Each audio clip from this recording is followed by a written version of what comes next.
Welcome back, one and all, to Scramble Drill. It's Josh, it's Ben, just like old times, and we're talking rookies. We've got a week, Ben, until the NFL draft, which I didn't realize until today, but we're that close. It's coming up on us quick. I'm so excited. This is the last, I guess I should say that, but this is most likely the last time you're going to hear from us before the NFL draft. I'm assuming next week we'll probably just wait until after the draft to record something and probably just do reactions and stuff like that. Yeah, I mean, we're going to be raging. There's going to be the picks. There will be more than one pick that's surprising. There's going to be some exciting stuff. There's going to be probably footage of me on the nightly news when the Bears draft Ashton Jeanty at 10 and ruin DeAndre Swift. Yeah, or your Falcons decide, hey, we don't need any defensive help. We're going to take, I don't know. Who do Jackson you not Dart. need? There you go.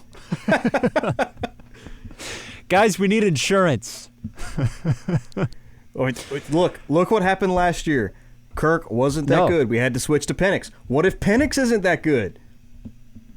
Galaxy Brain pick. Actually, it's Jackson Dart's pick. To our back. Listen.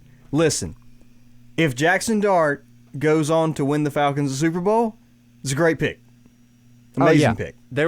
There will be no complaining for you if Jackson Dart turns out to be the truth. You're going to be Let just me great. tell you something. That's not going to happen. And I like Jackson Dart as a prospect a little bit. But a little bit. Not a lot, bit. But a little. I mean, he's nothing like what we had coming in last season. But I think he's kind of flying under the radar a little bit. I think he's got some potential. That Wake Forest film, that Georgia Southern film, pretty crazy. Listen, he was at. Are you talking about Jackson Dart? Yeah, I'm pointing out very subtly that all of his good games were against teams that sucked. I mean, yeah, probably. It's an Ole Miss quarterback. I don't expect it. I don't expect anything out of an Ole Miss quarterback ever. That's fair. Because Lane Kiffin could win a game probably with me at quarterback. Yes, I can't get the end of the Florida game out of my head. I did not watch a whole lot of SEC football, but I did watch the end of the Ole Miss Florida game, and Jackson Dart threw, I think, 3 second-half interceptions and like 2 on their final 2 drives. It was real bad. Real bad. But if an NFL team, I say that all to, like, the reason I'm a fan of him is because, A, the NFL is sort of hinting that they kind of like him, and he does have some traits that you would like. He's really athletic. Yeah. He's got the big arm. Maybe they think they can mold him. I'm not counting on it, but I don't know where we got so distracted by Jackson Dart because we were discussing the Falcons making it a really boneheaded pick, and Jackson Dart would be the boneheaded pick. Yeah. Well, he's a side note on this episode because we are going through our final pre-draft rankings of all the rookies. It's not just receivers and running backs. It's all of them. Everybody together, broken in tears. We'll be doing this again soon, but with landing spots next time. Because that's the most important part. This is, like you said, pre-draft. This is just our, basically, opinions of the players. Once the NFL tells us their official opinions of the players, then we'll actually know. Right. And I'm sure a lot of wildly amateur pundits over here. A lot of these will look really stupid in about a week, but, that's how this thing goes. Yeah, I actually had to correct your rankings a lot because, boy, yours are pretty tough. It went both ways. We have guys that we like, and,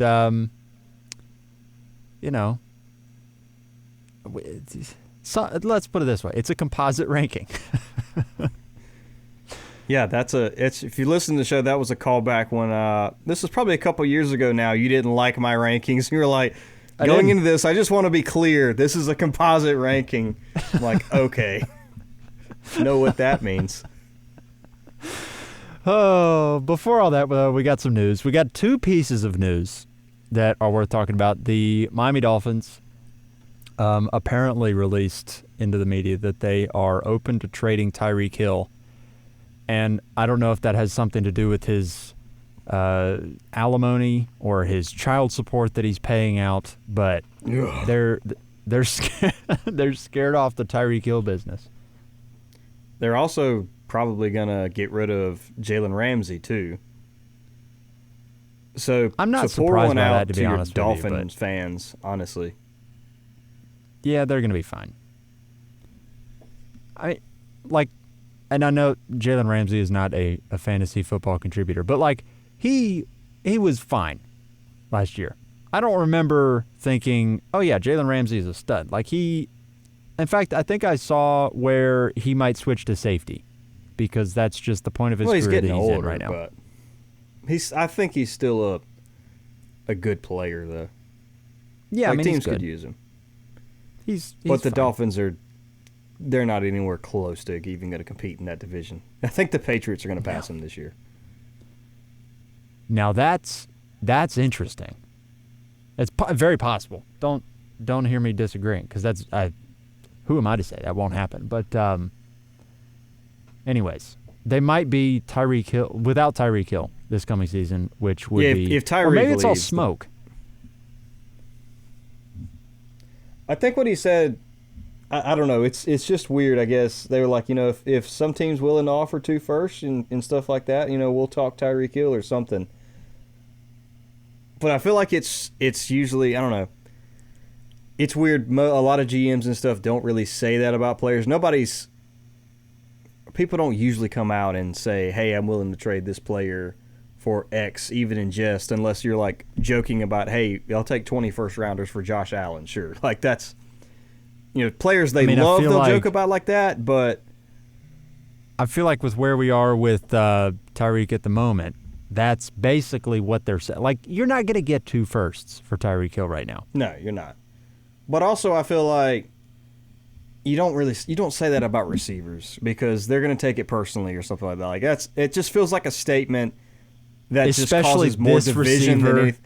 Yes, like you don't say that about Tyreek and you don't say that about Stephon Diggs because No, that's it's just that was the it's other a guy I was statement- thinking of. Yeah, it's just a statement that's going to cause more division than anything else. Like it's not a we love this guy kind of thing. Like why would you even say that? Why would you plant that seed in Tyreek's head that like, oh, they don't like me or something like that? Yeah, that's just dangerous. Derek Carr looking like he might miss all of 2025 with a shoulder injury. Or was he roughhousing with the kids too much? What happened here? I don't know. My I mean, I gosh. don't really think Derek Carr's that good, No. but it does create some interesting pathways going into this draft. A, sell Spencer Rattler now.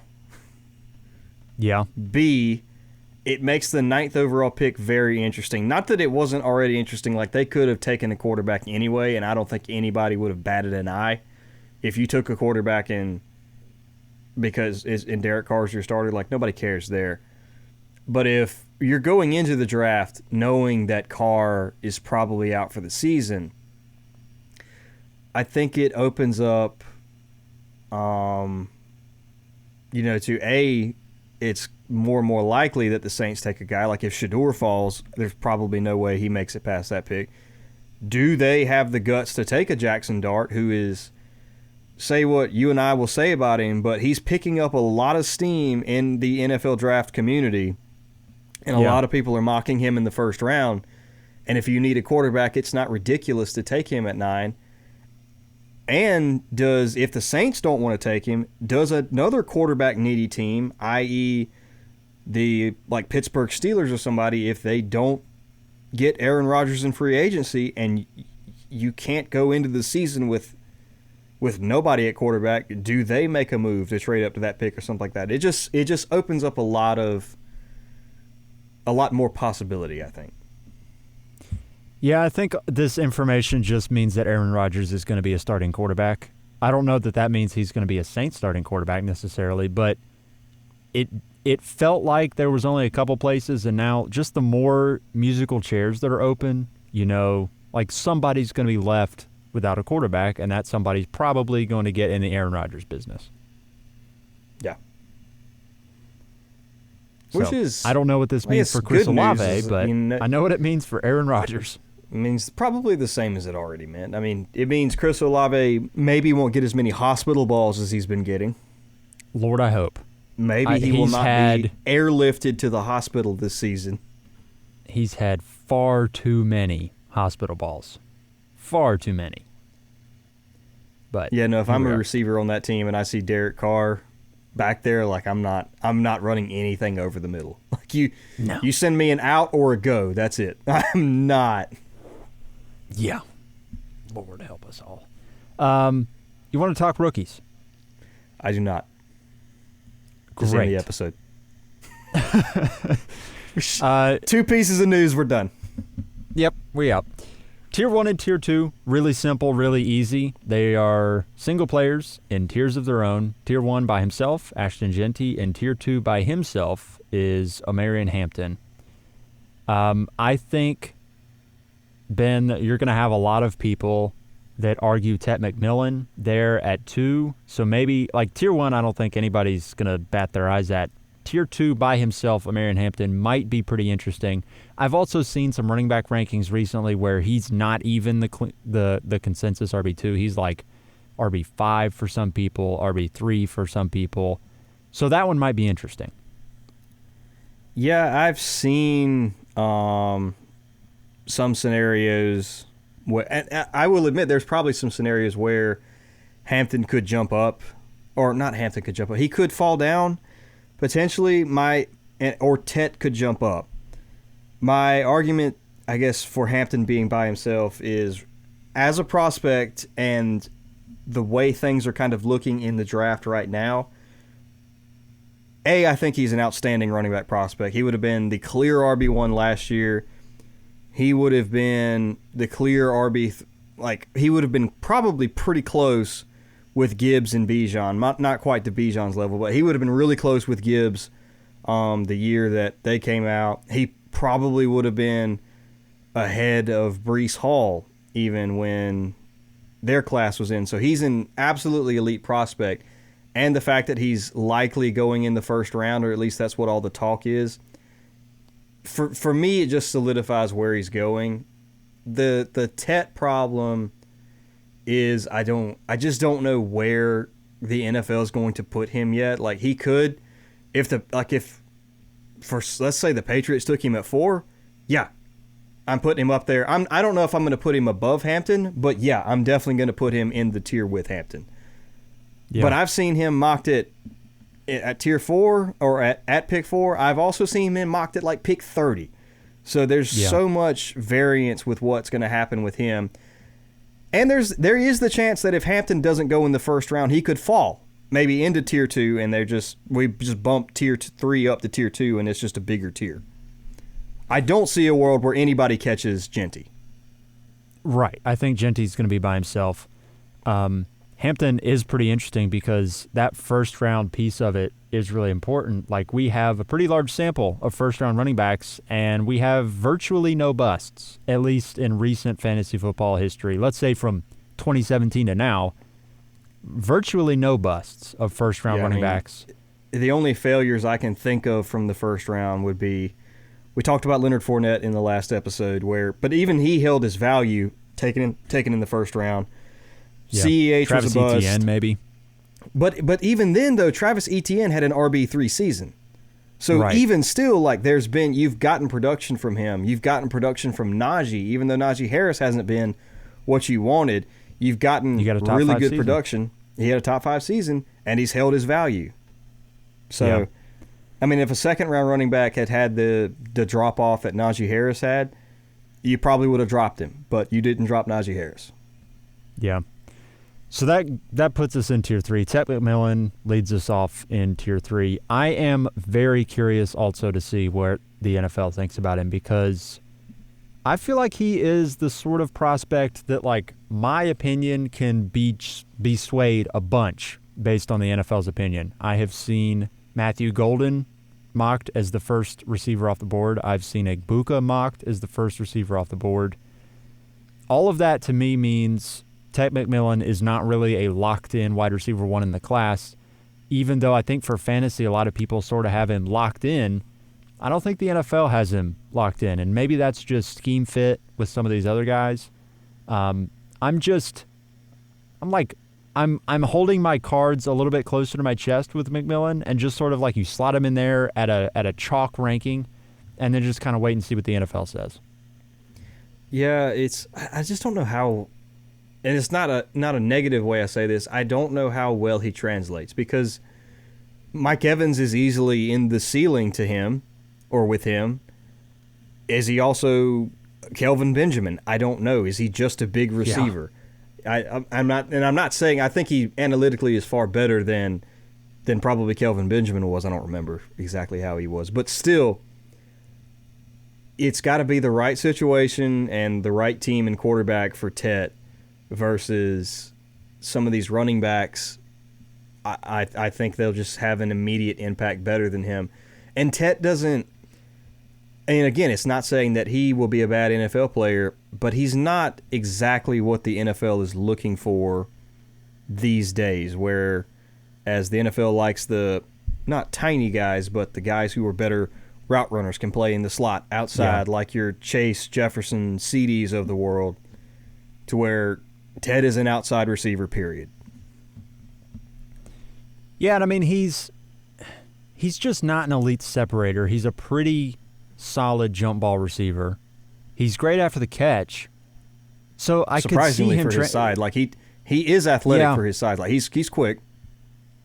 I guess the thing with him, and I don't want to spend too long on him, but the thing with him is, let's put it to you this way. I think if we knew Travis Hunter was just a receiver, for me, he'd be far, like in a tier by himself, separated from Ted McMillan. Easily. You know, I don't see Ted McMillan as. If Hunter was just a receiver, he would be with Hampton for sure, potentially up there with Genty. Yeah. And maybe that doesn't say a ton about McMillan, but just says a lot about Travis Hunter. I don't know. But McMillan just, to me, is not the dominant prospect, I guess. So I'll wait and see. Yeah. We'll see what the NFL says, and then I'll adjust. Statistically, he is incredible, but the conference, the tape, and not that the tape's bad, but it just doesn't – he doesn't flash in the eye test. Yeah. Cam Ward comes in at 4. If you're the first pick in the draft, we're also assuming Superflex rankings here. So if you're the first pick in the draft, that says something. I am still a little bit unsure how he translates to the NFL. I think he's probably going to be solid. I kind of view him as, and knock on wood here, but a little bit of a Deshaun Watson kind of player. A little bit concerned, though, about how he's going to translate to the NFL. But yeah, at the end of the day, he's going to be the first pick. It'll kind of be like the Bryce Young argument from me. Like I'm not comparing him to Bryce Young as a player, but we all remember, when Bryce Young came out to the draft and all this stuff, and we're like, oh my gosh, he's tiny. Like, is he going to be able to survive in the NFL? But I stood by this take. All through his draft process and into his rookie year. Like, if they take him 1 overall, I don't care what my own personal opinions are. The NFL just told you what they thought about him, and they think he's worth that pick. So say what you will, like, make your own assessment of him, but I think in a Superflex league, he's worthy of if you needed a quarterback, you could take him at 103, potentially. Like, if in a Superflex league, if you need a quarterback and he goes 1 overall, and you could say the same with Shedeur Sanders. Like, if the NFL, we'll talk about, I guess, Shedeur later, but if the NFL comes out and maybe Cam Ward slips, but somebody took Shedeur 1 overall, my own personal opinion, I don't care. The NFL made that for me. Right. Yeah, and I think that one is pretty cut and dry. At 5 in our composite, we have TreVeyon Henderson, and I think we both had him at 5. I'm pretty sure we are step for step with our top 5 so far. So I don't think we have any. We don't have any compositing happening yet. TreVeyon Henderson. The composite list is not kicked in. Right. He's 5 in the composite, and I think he's 5 for both of us. I think in our preview episode, I was slightly hesitant. And the more I've been thinking about Henderson, yes, I'm concerned about the injuries, but he's also crazy explosive, and those sorts of players are just kind of what you want in fantasy football. Landon made the argument when we were kind of breaking down the rookie class initially. He's just good. Yeah. Like all the other stuff aside, he's just good. He is. He is just a good football player. And like whenever he gets on the field, at least I felt like, and I'm not an Ohio State fan by any stretch, but I watched a decent amount of Ohio State. And he popped. Quinshon Judkins also, to me, popped. I thought he was great as well, but TreVeyon Henderson popped. Yeah, I mean, there's some knocks on him for sure. The size part is definitely something to pay attention to, the injuries. But, like, he's just good. He's explosive. He has an elite receiving skill set, which really I feel like can separate him from other guys in this class. Not that there are running backs who just can't catch the ball, but he's, to me, of the elite guys, is definitely the best one for sure as a pass catcher, which is something to pay attention to. He's not going to be a first rounder, I don't think, unless there's a team that wants to get real spicy out there. But still, I mean, he's most likely a second-round pick. There's going to be some really good landing spots day two. And, yeah, sometimes I just think he's talented. There is the knock, too, that he stayed 4 years at Ohio State. But also, like you said, the injury thing probably kept him there 4 years instead of coming out a little bit early, too. So, yeah, I mean, like Landon said, like you can look at all the analytics and stuff sometimes, too. Sometimes he's just a really good player, so take him. Yeah. Yeah, I would feel very good about TreVeyon at 5, which is interesting because I do remember the years where we had, what was it? It was the Travis Etienne, Javonte Williams year. Who else was in that class? Was that Najee as well? It was Najee, Etienne, Javonte were the top guys. I would probably want TreVeyon over all three. Like I'm thinking about them as prospects, not about what they turned into in the NFL, but just thinking about them as prospects, and their value was incredible. I remember the Javonte value spike when we thought he was going to be the guy in Denver, and I would want TreVeyon over him. I would want him over Etienne, and I think I would have wanted him over Najee in that class. Yeah. I feel like it is crazy. Like it almost sounds like we're talking bad about some of these players. We don't think it. It's just this class is so good and top-heavy where you've got, I think, Hampton and Genty are basically bulletproof prospects. So then you have to we're almost like saying our negatives for some of these other guys. I'm like, no, they're all extremely good. It's just they're not these world-ending prospects like Genty and Hampton are. Yeah. We've got Tyler Warren at 6. I think, let's see, you have Warren at 6 in your personal rankings. I've got him at 7. So not a ton of compositing happening here. We both like Warren a lot. I will say this. He looks like a gamer, man. I'll say this. If you're in tight end premium leagues, I don't know where you would be, but I think you're having a conversation of Tyler Warren and Ted McMillan. I think that's your conversation. No, seriously. Yeah.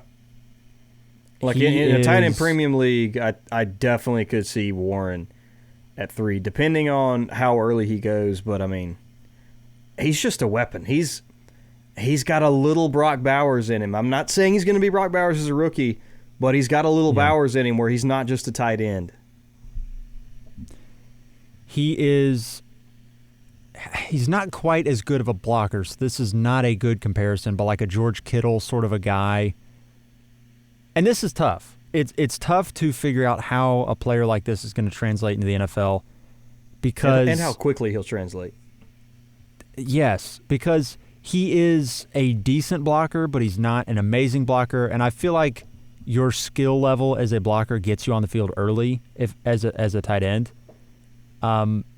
But it's all the other things that we get excited about. It's the versatility. He had like 300 yards rushing this past year at Penn State. He was the red zone. Like they got inside the 20, and it was just the Tyler Warren show for a playoff team. So we know how he can be deployed. We know that he's a weapon. It's just a matter of is he the sort of guy that, like a Trey McBride needs some time to kind of develop? Or is he the sort of guy that, can get on the field early and start making a difference for fantasy early like a Brock Bowers? And a lot will be landing spot dependent, but I've seen him go as, mocked as high as like 7 to the Jets. Now, the Jets will be... I don't want him to go to the Jets personally just because I don't think the Jets are going to be able to use Tyler Warren right away in the way that Tyler Warren needs to be used. But at the same time, if you got a tight end going 7 overall, I don't know what you want me to say there. I'm like, the only other guys I've seen do that recently are like T.J. Hawkinson went at 8. Yeah. And I mean Kyle it is Pitts worth went at noting, 4. though, Obviously, he didn't. Tight ends are pretty much situation proof. Like the good ones. The good ones, it doesn't really matter. I mean, Brock Bowers went to the Raiders last year, and it was That's a very bad true. situation, and he was incredible. So, But also like, the Kyle Raiders Pitts didn't have didn't anybody work. else. No, they didn't. They did not. Kyle Pitts didn't work, but like the situation looked great. Is that a Kyle Pitts problem? I don't know, maybe. But I Smith. won't. Yes. I won't factor the situation into Tyler Warren's ranking all that much. I think he's probably just going to be like right here where he is now for the duration, unless something crazy happens and he's not a first-round pick, which I would be shocked. He's don't probably see a going in the world where mid-teens. that happens. Yeah. Him and Colston Loveland both. I think they're probably going to be off the board before pick 20. Which is really exciting for fantasy. Yeah, and based on what I'm hearing and the research I've done, they're both like stud prospects. So Yeah, extremely good. not often you get that. We have Quinshon Judkins coming in here at number 7. I like Quinshon. I like Quinshon too. Quinshon is the analytics don't technically like him as much as a lot of the other stuff, but he was awesome at Ole Miss, and the only reason the analytics don't like him is because he went to Ohio State. He transferred there to improve, I guess, his brand, which he did, but he was playing with Travion Henderson, also an elite running back prospect in his own right, so they kind of vultured each other. If Quinshon Judkins had the Ohio State backfield to himself, I feel like there's a shot he could be the RB2 in this class easily. I could see it. Yeah. I view him as Joe Mixon. I feel like that's a really good comp. He's going to be great. He was the relative athletic score. He's based on that, the most athletic running back in this class at the combine. Yeah. It's funny. I'm sitting here thinking about the guys that we've mentioned. I think this top 7, I mean, obviously quarterbacks, you don't know how well they're going to hit, but thinking in terms of value, like who is going to be just a smash hit, I think all 7 of these top guys are pretty much going to be locked in terms of value for the first 3 years. By that I mean you're not going to have busts. And it's funny, I'm thinking about like who am I kind of nervous about? It's not Quinshon Judkins at 7. It's like Ted McMillan at 3. He's the one that I'm thinking like, ooh, could he just be like an average NFL receiver? I could kind of see it. Is Cam Ward going to work? I don't know. You never know with quarterbacks. But like of these positional players, Tyler Warren, he's going to be great. Quinshon Judkins, he's going to be great.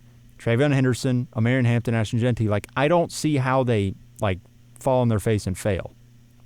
This is a really good class in my opinion. If I'm at 101 or 102, I'm not trading down. Like I'm pretty locked and loaded into Hampton and Genty. Obviously things could potentially change. I don't see it happening right now though. 103, I'm perfectly happy trading back to 106. 107 even. I'm really happy and adding pieces on top of that to do that. I would do that in a heartbeat in this class. Yeah. Feel great about Judkins. At 8, we have Caleb Johnson.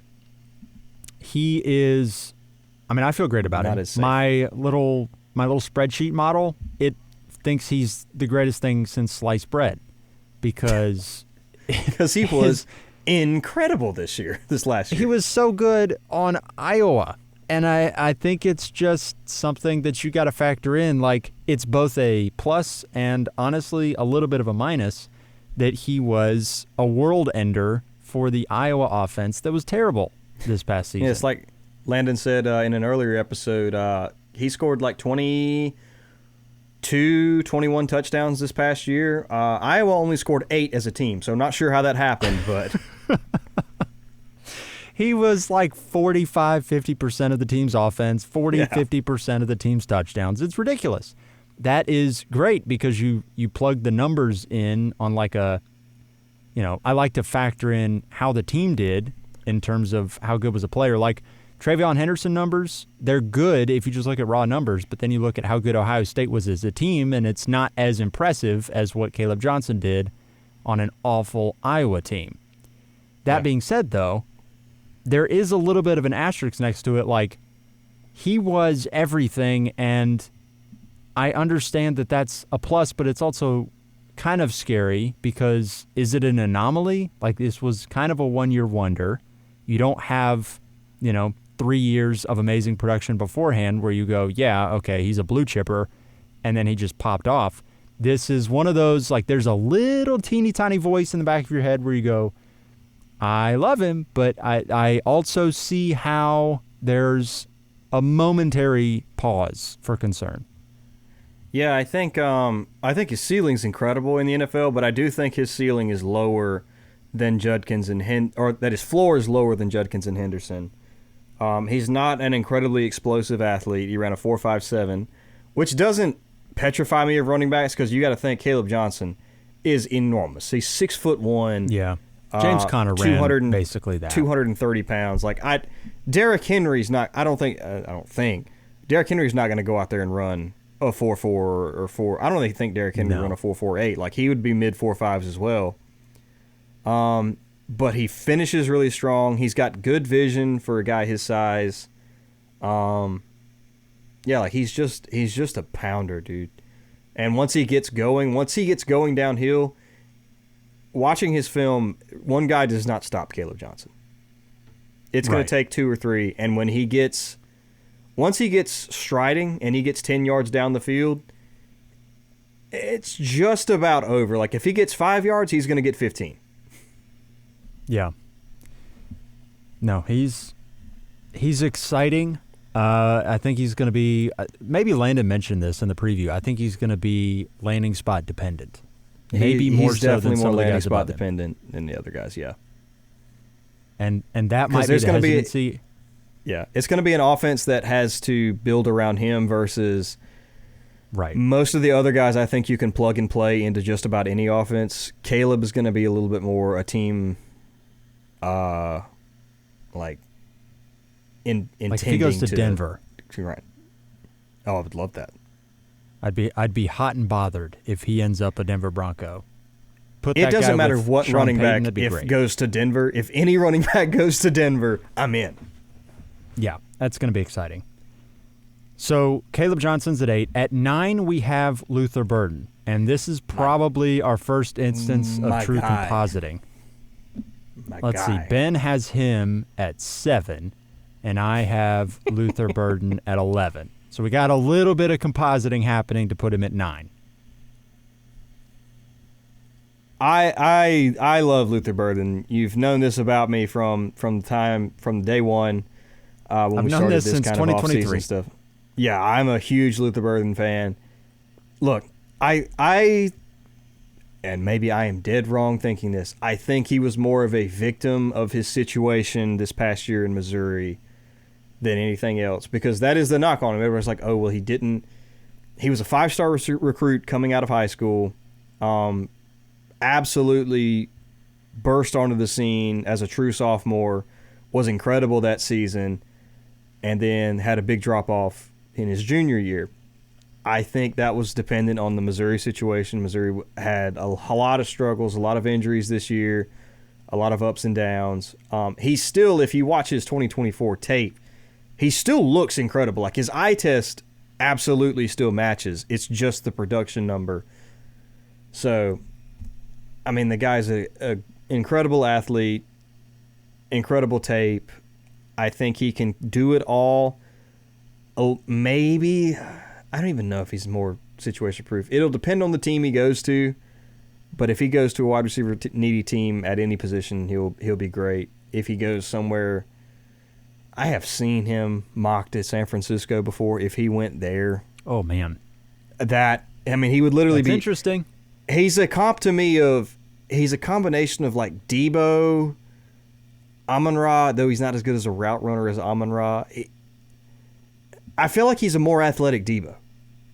He's definitely faster. He's a little bit less stocky, but he does all the things Debo does, and I think he's a better route runner than Debo. Interesting. Nothing. I don't think anything you've said is incorrect. I am just a you little can bit tell more of all the concerned. guys, I'm the most passionate about Luther Burden. I've watched the most film. I know the most stats about Luther Burden. He's my dude. Yeah, that's a my guy. I was all the way in, and then this past season, it wasn't great. A lot of his production came on screens, which I find slightly concerning. The offense kind of confused me. I didn't understand the usage, and I didn't like just the lack of production. And I know, obviously, college offenses can kind of go down the tank, and I get it. Like, I have seen really, really good players just,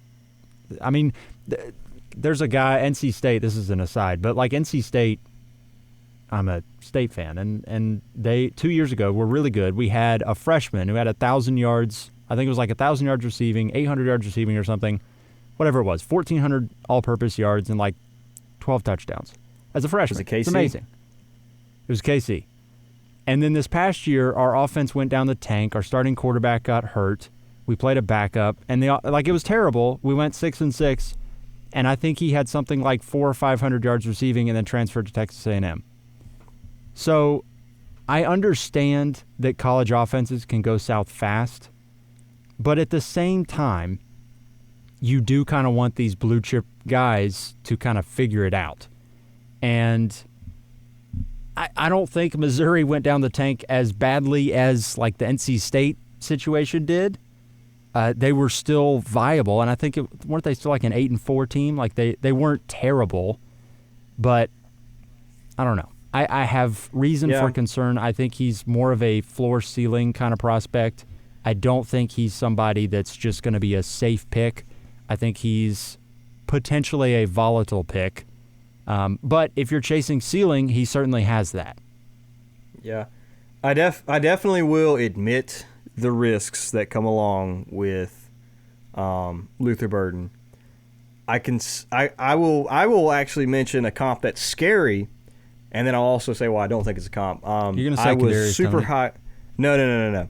Kayshon Boutte from LSU, his sophomore year, was incredible, and I thought he was the next Jamar Chase, and that he just falls off the face of the earth his junior year. And I'm like, what happened?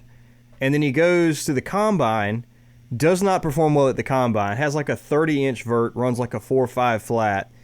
We're like, I thought this dude was incredible. What in the world happened? Yeah. So you can sort of say the same thing with Luther Burden. However, Luther Burden's, like I said, I'm planting my flag a little bit that Missouri was a rough situation this year. And Luther Burden went to the combine and showed out, whereas Boutte did not. So we do know at least he is an elite athlete. Yeah, we know for a fact. The ceiling is there if it all works. If it doesn't work, who knows? At 10, and rounding out Tier 3 for us, this is a massive tier. Rounding out Tier 3 is Colston Loveland.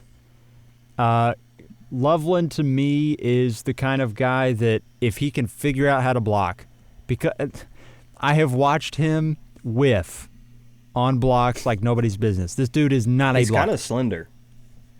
Yeah, he's, 243 pounds or something like that? He's like 245, which is far larger than you and I, but...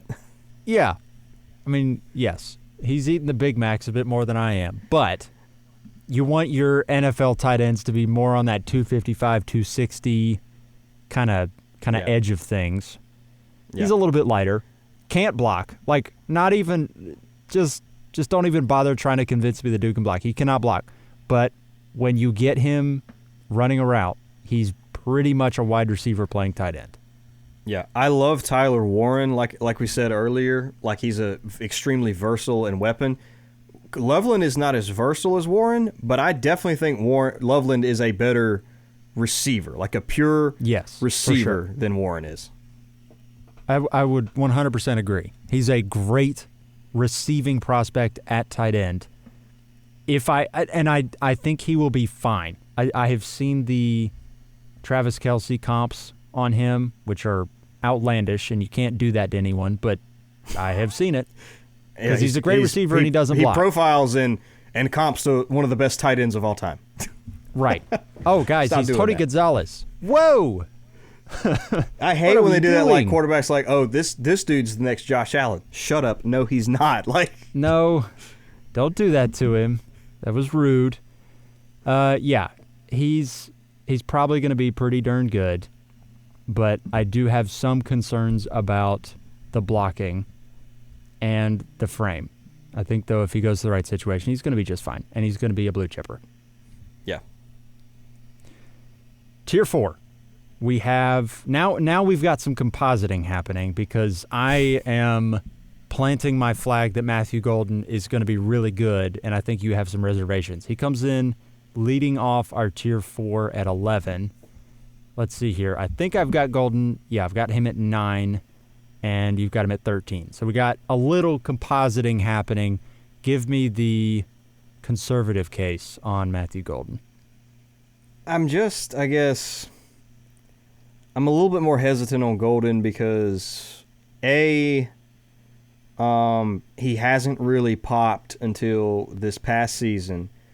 Granted, he does look really good on film. He runs some excellent routes, which is very exciting to me. But I feel like the NFL as a whole is kind of some people really like Golden. Some people are scared of Golden.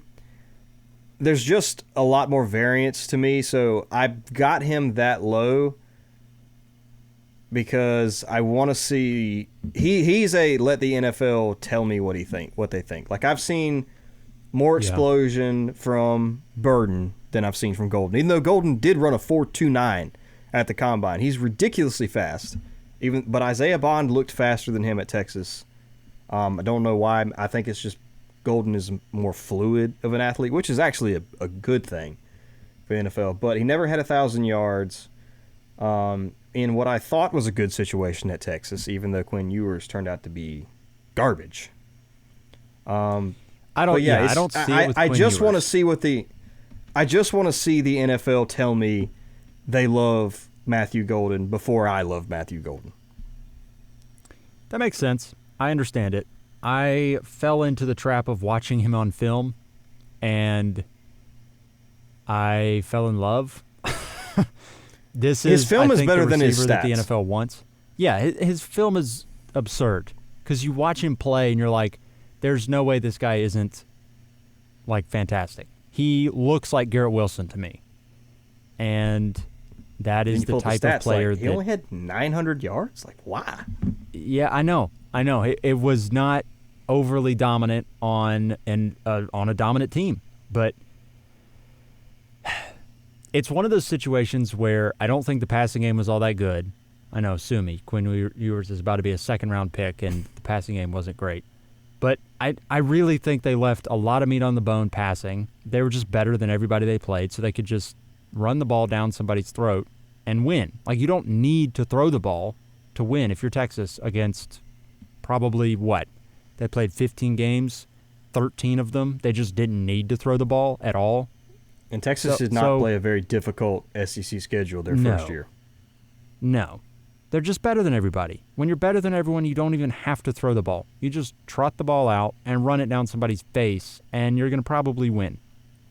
So there's that.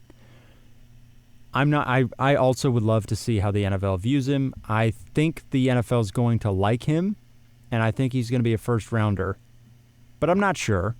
And I think I've seen a lot of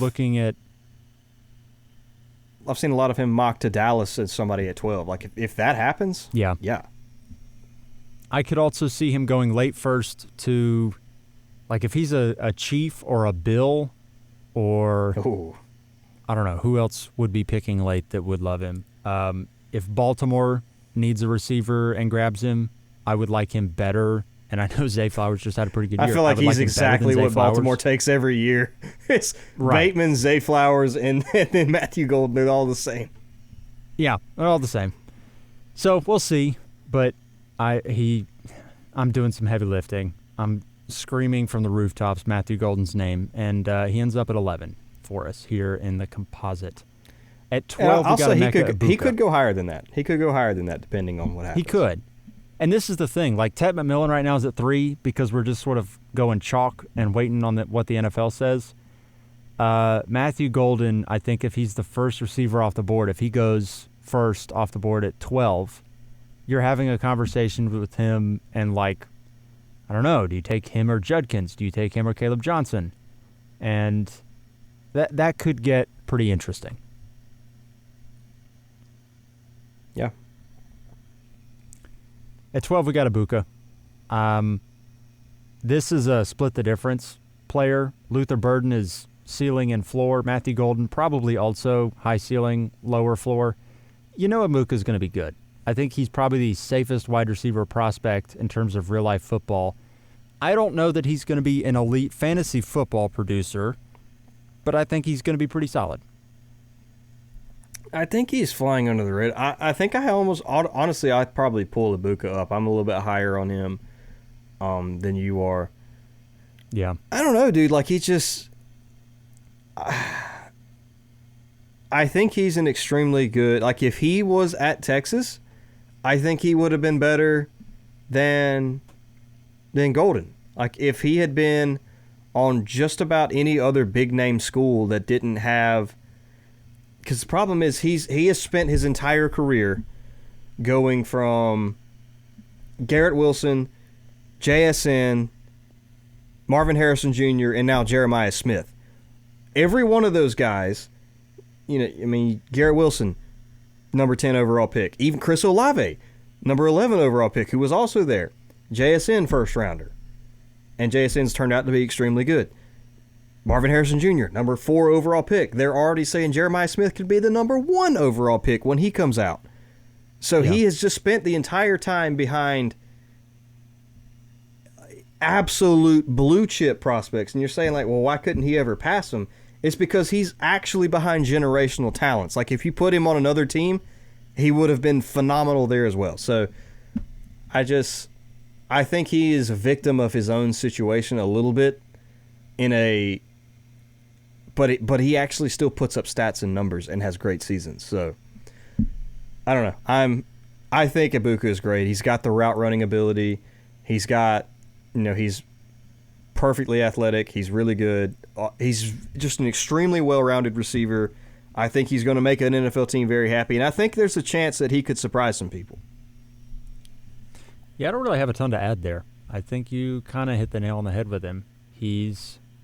I think he is a little bit underrated, probably because after the Combine and kind of the film deep dives, people got really excited about Golden. And, if I'm an NFL team, I know Luther Burden's amazing, could be amazing, but I just know, Egbuka is going to be a day one contributor to an NFL roster. I don't know how valuable that is in the late first, early second round of the draft, but I know what he's going to be. He can walk down to just about any NFL team and be their wide receiver 2 day one. Almost any team. Probably. There's a few above him, but yeah. He's going to be good. I mean, if he goes to the Eagles or the Bengals, he won't be the wide receiver 2 there. Just about anywhere else he is. If the Dolphins trade Tyreek Hill, maybe he could be the wide receiver 2, but I would think Jalen Waddle probably better than honestly, if he went to the Dolphins and they got rid of 2, I'm not 100% sold that Waddle would be the one over. Interesting. Yeah, maybe I'm too low on Waddle. I don't know. 13, Shedeur Sanders. Am I doing some? Are we kind of in lockstep on him? I think we're pretty close. You could argue Sanders higher if depending on what happens in the draft. The quarterbacks this year are so draft dependent. Like I need to see for certain the NFL likes this guy before I'm willing to invest high capital in him. But like I said, if the NFL does, I'm there. Do I love Shedeur as a prospect? I don't love him, but it's so hard to evaluate quarterback from where we sit that I just blindly trust what the NFL says. I'm kind of there too. And also the thing with Shedeur is he is not mobile. He's shifty in the pocket, but he's not mobile. So for him to be a fantasy difference maker, he's going to have to be an amazing pocket passer. And I don't really just want to put that on him based on his draft capital. Like, I need to see it with him more than some of these other prospects, at least in terms of fantasy production. So I'm probably going to be fairly conservative in terms of his fantasy ranking. His real life, how I view him in real life might be a little bit different, but at least for fantasy football, I'm just going to be really conservative with Shedeur and not, he's going to be one of those guys where if we get to, the end of a tier with positional players, I'll be like, yeah, sure, I'll take Shedeur. Because, he's got to be so good for it to translate. Now, if he's the third pick to the Giants, he's not going to lose value, so you're going to pretty much insulate that pick. But it's also the sort of thing is he ever your QB2 in Superflex? He probably could be, but I don't know that I'm going to feel amazing about it unless he's great. To where he's like a QB3 in a Superflex league. Yeah. I mean, if he goes early, he's going to be, at least value-wise, he'll be that day one, but I don't know that he's going to score a ton of points for you, is what I'm trying to say without saying it. Yeah, he's got to throw a lot of touchdowns. But I mean, it's the rushing is just such a deal breaker, especially on guys like this. We've got Cam Ward so high because I know if an NFL team takes here, he's got some rushing upside. He's not an incredible runner, but he's got some. Jalen Milroe could be the QB1 in this class for all we know. For sure. My personal opinion, I think Jalen Milroe sucks. He is not a good quarterback. But he is such an incredible runner that he can be Anthony Richardson 2.0. Well, I don't know that gets you a whole lot, to be honest with you, but yeah. This is true. But that's what I'm saying. He could easily, Shedeur could absolutely, he is a better quarterback prospect as a quarterback, and he's going to go way higher in the draft than Jalen Milroe. But Jalen Milroe, just based on play style, could easily pass him in fantasy. At 14, you're doing some heavy lifting on DJ Giddens. He comes in here. I am. I don't even need to go look at the rankings. I know you've got him many spots above me, but make the ceiling argument real quick on DJ Giddens. Again, I'll wait to see what happens in the draft, but based on some of the things that we can evaluate on our end, the stats and the tape, I don't see why people aren't higher on DJ Giddens. He's got the size. He's 6 foot, 215. He's got the tape. He looks unstoppable on film, where he's a great receiver. He's got incredible vision, burst, all that stuff. He can truck. He's difficult to bring down, and he puts up really good stats. So outside of the he doesn't score as many touchdowns as you would like argument, I don't have a negative in his profile. I don't know why people aren't higher on him. I'm still trying to figure out what I'm not seeing because I do like him. I can't put my finger on it. I think it is just I might be afraid you have a really good all-around player, but not an elite player in any one sense. I'm also waiting to see what the NFL says. I'm very curious. I think I have seen, Kendre Miller, and they come out of, Kendre Miller came out a couple years ago, and I felt about him very similarly to how I feel about DJ Giddens now. Now, when Miller came out, he was a bit of a my guy because he was very underrated. He goes to the Saints. sits behind Alvin Kamara, hasn't really worked. But like some of the things that I was excited about were the burst. He always seemed to fall forward. He just seemed like a very solid NFL prospect. And it still didn't really work. And I'm wondering if that is he's pretty good all around for college, and he just beats up on college kids. Gets the NFL, though, and he doesn't have that separator trait that kind of makes him a difference maker. I mean, I guess it's very possible. It's, I don't know. To me, it's just my eye test, the stats.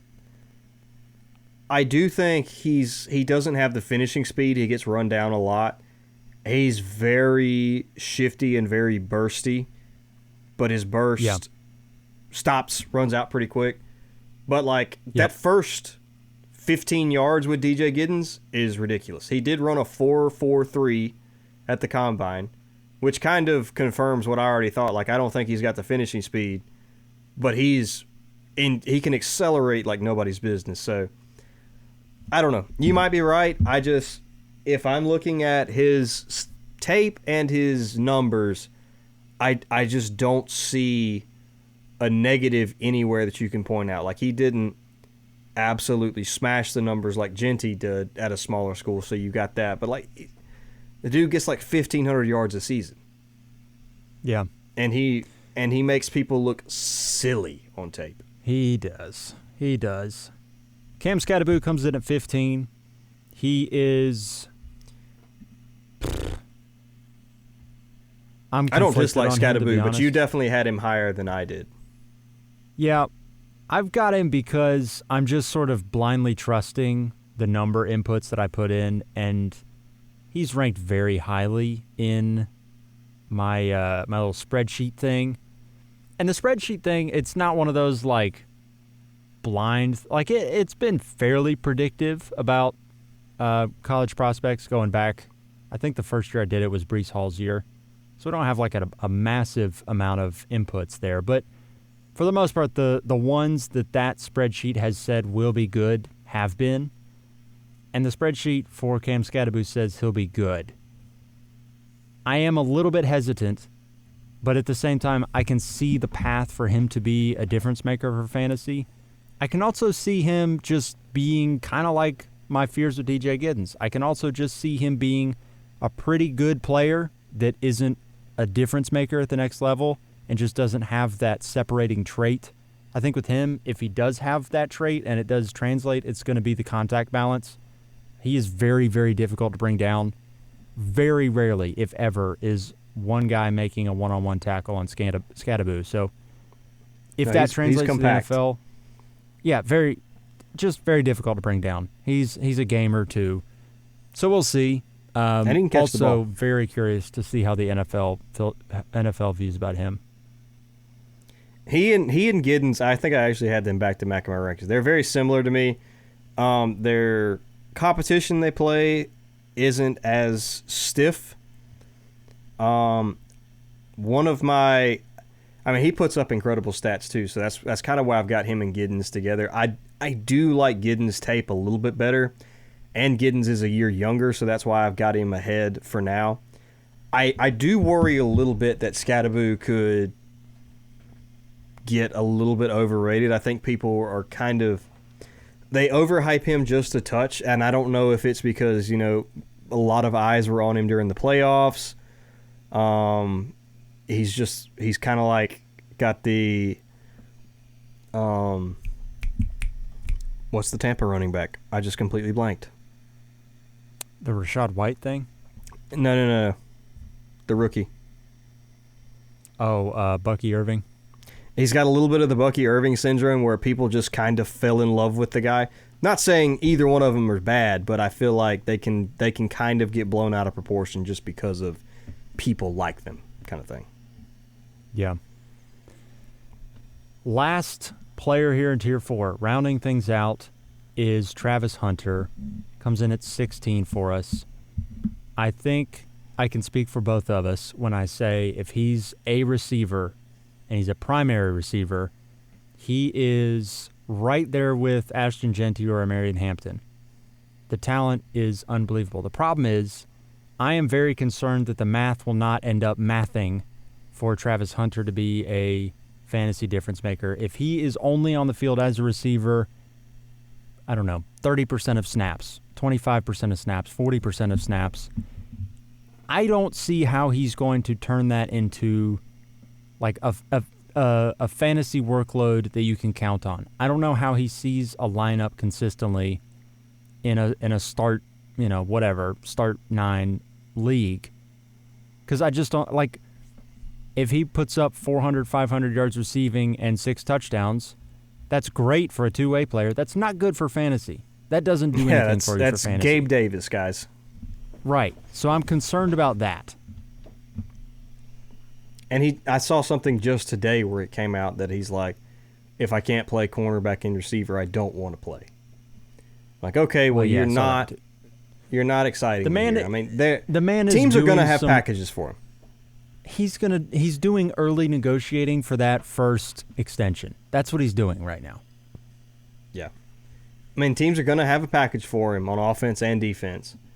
But I don't care how good they are. If Bijan Robinson was a 35% of the offense guy, you can't trust him. If Jamar Chase played 50% of snaps, he's incredible. I can't trust him. I can't for fantasy. Yeah.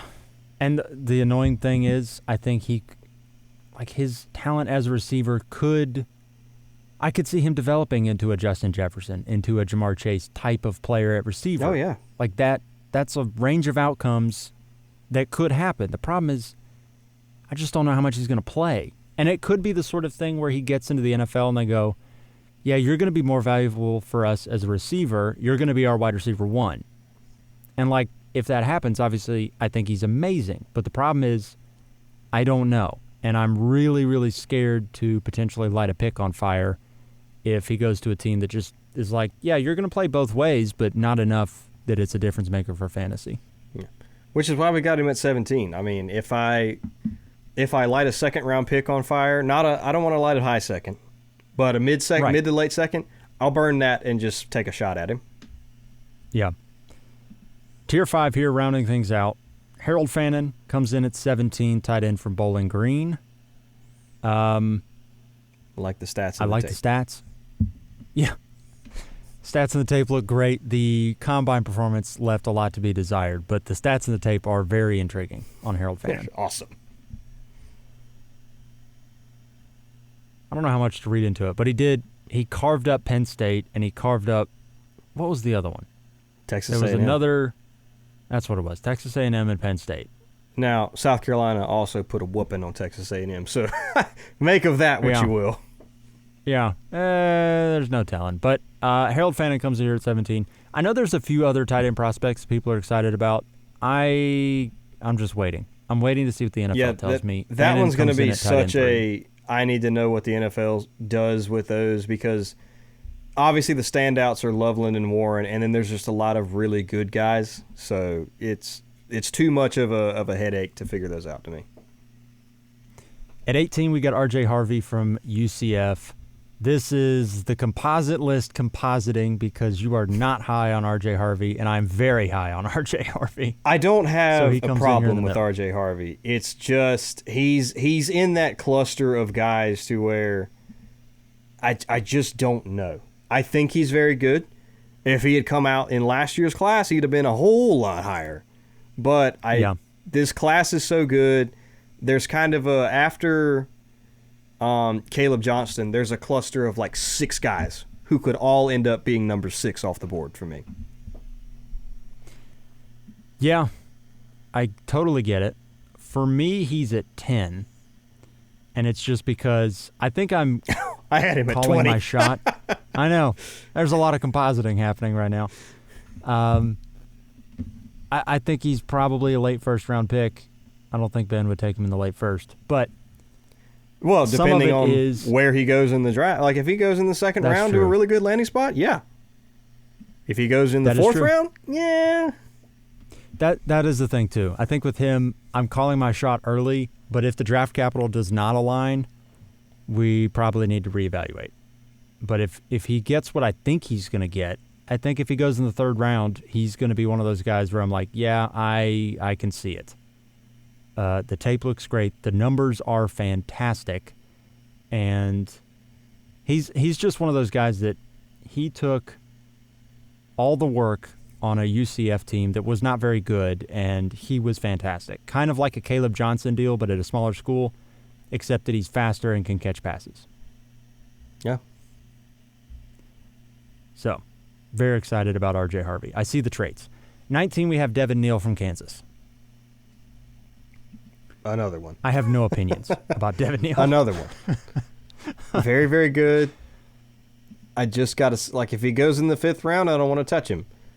But if he goes in the 2nd or 3rd round, there's so many guys that could go 2nd or 5th in this class, and I don't know what to do with them. He's a guy for me that I just don't see traits. The production's very good. He's stayed healthy. He's had 3,000-yard seasons, I think. I'm just not sure that he is going to translate in the NFL. But at the same time, like, he could still be good. I just am not sure that he's got like a separating thing that will put him above some of the others. He's kind of here as a chalk ranking, and we'll see what the NFL says. Yeah. 20, we got Trey Harris from Ole Miss. This is don't know exactly a little what bit to of a do with him. DK Metcalf vibe. Big receiver. Big receiver, lots of traits. Production's there too. So I'm a little... Is there compositing happening on this one? Because I feel like... No, I feel like we both... As I'm doing a bit of a gut check, I'd be like, I feel like I would like this guy more than where he's ranked. I think you I've got him had at him 15. higher than I did. But I've got them all kind of in a bigger tier, so like I'm not going to fight you one way or the other. Like, if you want to have Trey Harris higher than this, go for it. Like, it doesn't bother me. He's one of those players where if you told me in 2 years he's going to have 1,200 yards in the NFL, I'd be like, yeah, that makes sense. If you told me in 2 years he is on a practice squad in the NFL, I'd be like, okay. Surprising, but I get it. I can see it. I think the range of outcomes are pretty high. I lean on the higher end of those. I think he's going to be a good NFL player. And I think if he is a good NFL player, there's a higher chance than not with a skill set like his that he's a difference maker. Like, I don't think he's going to be... Like, Emeka Ibuka could obviously be incredible, but I think if you're looking at he is good in the NFL, but he's not amazing. I think if Trey Harris ends up working as a pick and he's good in the NFL, I don't think he's just like an average NFL player. Like, I think he would be great. Yeah. No, obviously it's the Ole Miss thing, but it's kind of what Ole Miss does. They like these big physical receivers, and I don't think he's as good as A.J. Brown, not saying that, but like if Trey Harris hits, that's the kind of player he would be like, is an A.J. Right. Brown, where he's just a menace wherever you put him at. Yeah. 21, we got Jalen Milroe from Bama. I'm going to second what you said earlier.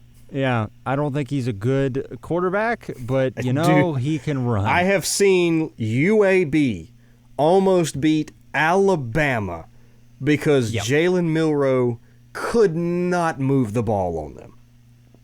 Yep. But also Jalen Milroe runs like a 4.38. So... Yeah. And he also, like, I've seen the ups, seen the downs. I mean, I remember that Georgia game when he just mauled them. Yeah. That's always nice. And you'll get games like that when you're the starting quarterback for Alabama. But I'm not sure. I don't even know that you're looking at a Jalen Hurts kind of situation. Like, Jalen Hurts produced significantly better in college than Milroe did and had the traits. Hurts was never horrific. Like, Hurts had some tough games, like in the playoffs. Hurts would have some tough games. Not against UAB. Right. South Florida. Milroe, you might be lighting the pick on fire. You might have nothing, but you also might have a stud, so I don't know what to tell you. Yeah, no, I like I said, I don't like Jalen Milroe, but he has unbelievable rushing upside, so I have to take him. Yeah. 22, we got Bashal Tootin. I'm doing some heavy Virginia lifting Tech. here. I only Yeah, you like are. the I don't name. have him in my top 24. His last name is Tootin. What Yeah. do you expect? I should Also, like Bashal it Tootin, more just for the name. outside of the name, is actually a really good player. He puts up Yep. awesome stats. He did stay 4 years, but he had 1,300 yards and 1,100 yards. Scored a lot of touchdowns. He's got receiving upside. Runs a 4.3 240. Got good size, 5'11", 210. I like Bashal Tootin. He's interesting. He's intriguing. I don't know. I don't have Again, a clue. he's in that tier of guys to where he could go in the second round. He could go in the fifth round. So I wouldn't be shocked if he's a sixth rounder, but at the same But time, of the there might be- guys, yeah, like I think there's a higher chance that he goes. I think there's a better chance that he goes in the third round than Devin Neal goes in the third round. Yeah. Probably. Rounding things out here, the last two guys. Jaden Higgins is at 23. I think you might have something there from Iowa State. Pretty solid player. I don't know. We're also at the No. point in these where it's like, who knows? Could be good. This is might be. this is late second round in 12-team leagues. Yeah.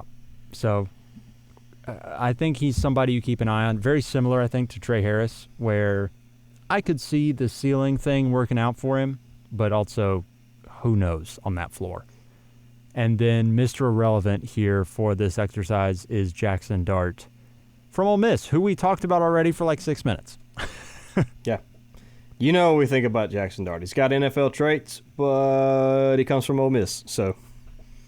Yeah, and that's the 2-round mock or the first 24 picks ranked before the draft. Just tune back in about a week and a half when all of these are lit on fire and changed completely. Yeah, this will be mostly wrong. I think the top two are probably going to stay where they're at. If there's two running backs in the first round, given how the rest of this class looks, those are the top two picks, regardless. Yep. And then after that, fill in the blank. Yeah, there's going to be a lot of who knows going into the draft. I think we'll have some clarification about a lot of these swing players. I feel like coming out of it's the a draft, very which I'm good excited class to have a mid-first round pick. Obviously, it's always Yeah. good to have a high, but it's a very good class to have a mid-first round pick, and it's a very good class to have a lot of second-round picks. Yes. There's going to be somebody who's got like 3 seconds and is thinking to themselves, I have no shot at anybody good, and then they come away with a Travis Hunter, a DJ Giddens, and an RJ Harvey. And they're And like, obviously- that wasn't so bad. Obviously, not all of these guys are going to hit. Obviously. Right. But there's a lot of high-floor players in this draft, and there's definitely going to be some second-round hits in this one. Yeah. Hooey. Anything else you want to hop into before we get out of here? I'm just excited for next Thursday. I can't wait. I'm very excited for the 4-hour extravaganza that will be the first round of the draft. You know, we're not going to be streaming this one because that was painful last time. That was a long exercise, is what that was. Yeah. But But we will be feverishly texting. You'll go to bed by like pick 12. that's But the Landon and I- problem. I'm gonna be sitting there in bed with the lights off, which is sitting there on my phone watching the first round of the draft. Josh and I are the exact opposite. Josh, you go to bed way early. I am stay up as late as possible, sleep in as late as possible. Yeah, Like couldn't 2 be a.m. more doesn't- polar opposite. 2 a.m. doesn't scare me. 6:30 a.m. does. Oh, Lord help us. Yeah, no, that's weird. That's the opposite. Yep, 2 a.m. is terrifying to me right now. 4 a.m. You got that one on lock. Oh yeah, I got that one nailed down. It's the 2 a.m. one where it's oh. No, I don't Terrified. do that. Obviously, I have a full-time job, but on the weekends I will. Holy. That'll do it for this one, folks. Enjoy the draft. have fun tilting, and we'll see you afterward to kind of pick up all the pieces and see where we stand. Have a good one, everybody. See you next week.